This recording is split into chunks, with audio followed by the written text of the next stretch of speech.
friends. David Lankford here today.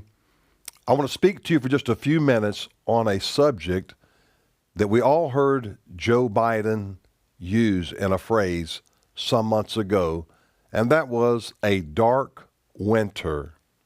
A dark winter.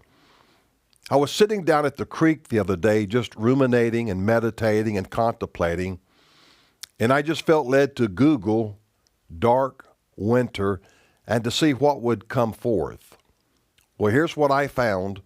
I'm going to read most of this, so listen closely as I share with you. This project was called Operation Dark Winter of June 2001. Operation Dark Winter in 2001. And let me read you a few things about this, and please forgive me for having to read the majority of this. Operation Dark Winter was the code name for a senior level bioterrorist attack simulated, conducted on June the 22nd and 23rd of 2001. Operation Dark Winter was designed to carry out a mock version of a covert and widespread smallpox attack on the United States. Tara O'Toole and Thomas Inglesby of the Johns Hopkins Center for Civilian Biodefense Strategies, Center for Strategic and International Studies, and Randy Larson and Mark Demir of Analytic Services were the principal designers, authors, and controllers of the Dark Winter Project. The location, Andrews Air Force Base, Maryland, USA. Date, June the 22nd and 23rd of 2001. The objective, Dark Winter was focused on evaluating the inadequacies of a national emergency response during the use of a biological weapon against the American populace. The exercise was intended to establish preventive measures and response strategies by increasing governmental and public awareness of the magnitude and potential of such a threat posed by biological weapons. The scenario. Dark Winter's simulated scenario involved an initial localized smallpox attack on Oklahoma City, Oklahoma, with additional smallpox attack cases in Georgia and Pennsylvania. The simulation was then designed to spiral out of control. This would create a contingency in which the National Security Council struggles to determine both the origin of the attack as well as deal with containing the spreading of the virus. By not being able to keep pace with the disease rate of spread, a new catastrophic contingency emerges in which massive civilian casualties would overwhelm America's emergency response capabilities. The disastrous contingencies that would result in the massive loss of civilian life were used to exploit the weaknesses of the U.S. healthcare infrastructure and its inability to handle such a threat. The contingencies were also meant to address the widespread panic that would emerge and which would result in mass social breakdown and mob violence. Exploits would also include the many difficulties that the media would face when providing American citizens with the necessary information regarding safety procedures. Discussing the outcome of Dark Winter, Brian Wash noted the timing just a few months before the 9/11 attack was eerily prescient, meaning having foreknowledge of about that which was yet to come. And as if the organizers had foreseen how the threat of terrorism, including bioterrorism, would come to consume the U.S. government and public in the years to come. So according to UPMC's Center for Health Security, Dark Winter outlined several key findings with respect to the United States healthcare system's ability to respond to localized bioterrorism event. An attack on the United States with biological weapons could threaten vital national security interests. In addition to the possibility of massive civilian casualties, Dark Winter outlined the possible breakdown in essential institutions, resulting in a loss of confidence in government, followed by civil disorder and a violation of democratic processes by authorities attempting to restore order. Shortages of vaccines and other drugs affected the response available to contain the epidemic, as well as the ability of political leaders to offer reassurance to the American people. This led to great public anxiety and flight by people desperate to get vaccinated, and it had a significant effect on the decisions taken by the political leadership. In addition, Dark Winter revealed that a catastrophic biowarfare event in the United States would lead to considerably reduced U.S. strategic flexibility abroad. Current organizational structures and capabilities are not well suited for the management of a biowarfare attack. Dark Winter revealed that major fault lines exist between different levels of government, meaning federal, state, and local, between government and the private sector, among different institutions and agencies, and within the public and private sector.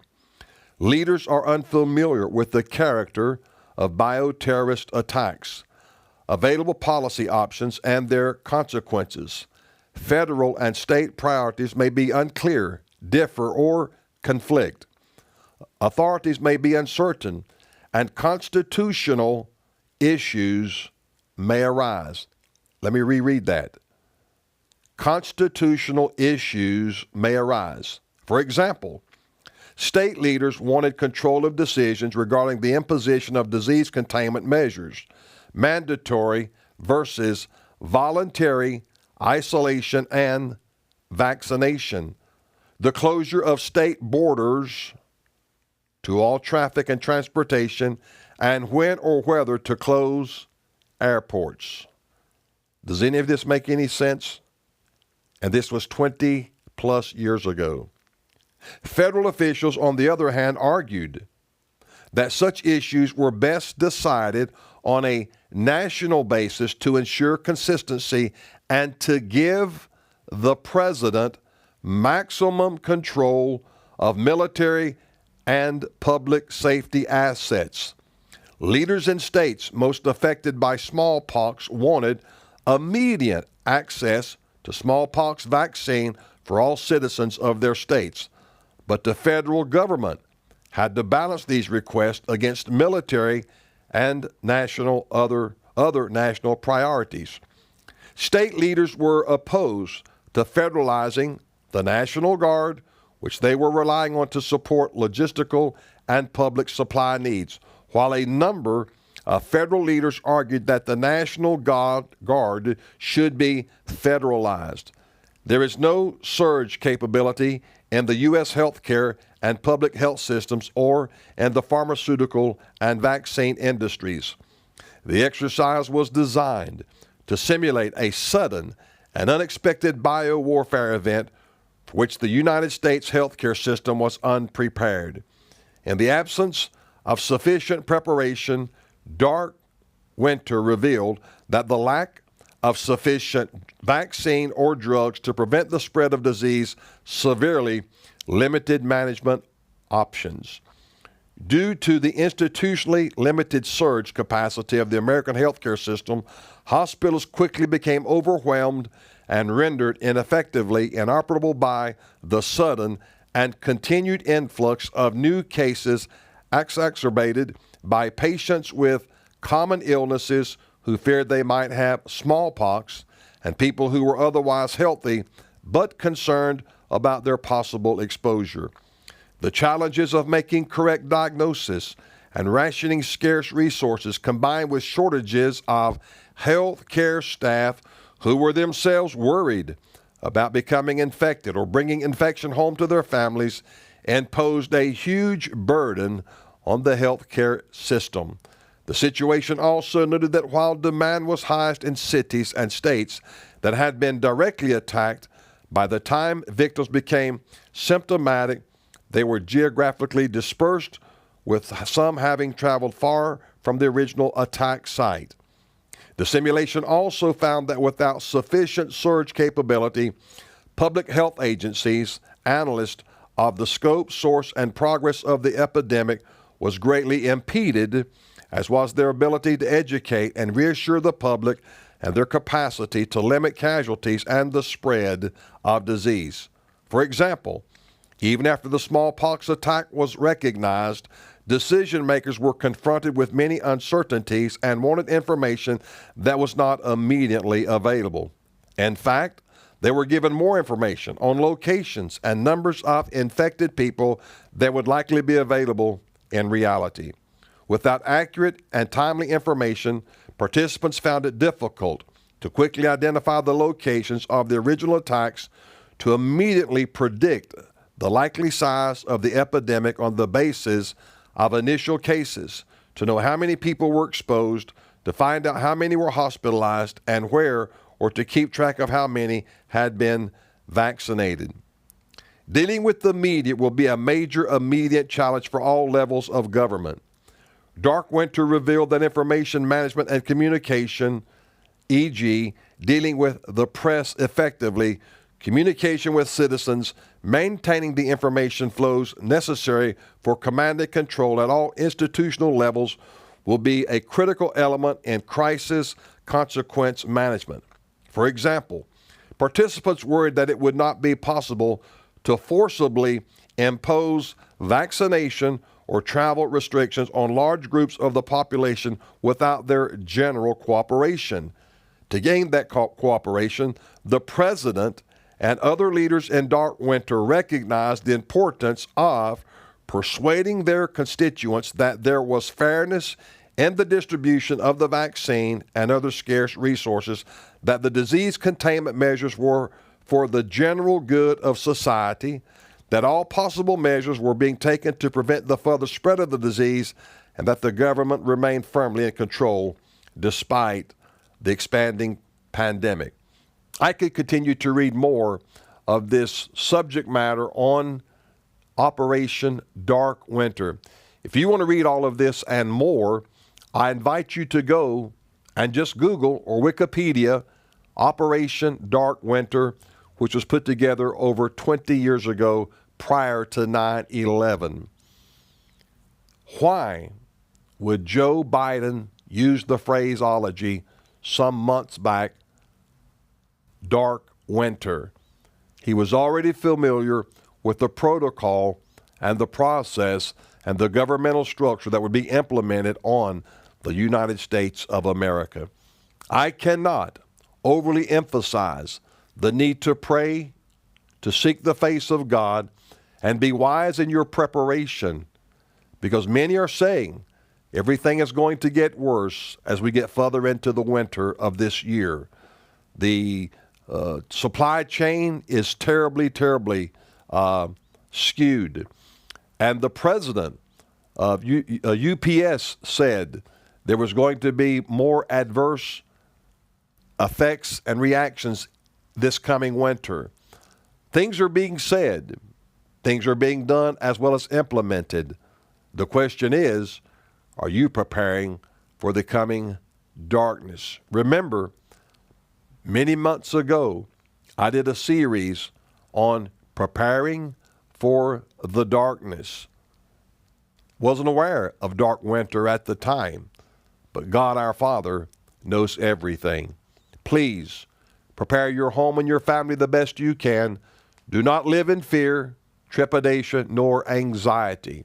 2 Timothy 1:7 says, God hath not given us a spirit of fear, but of power and of love and of a sound mind.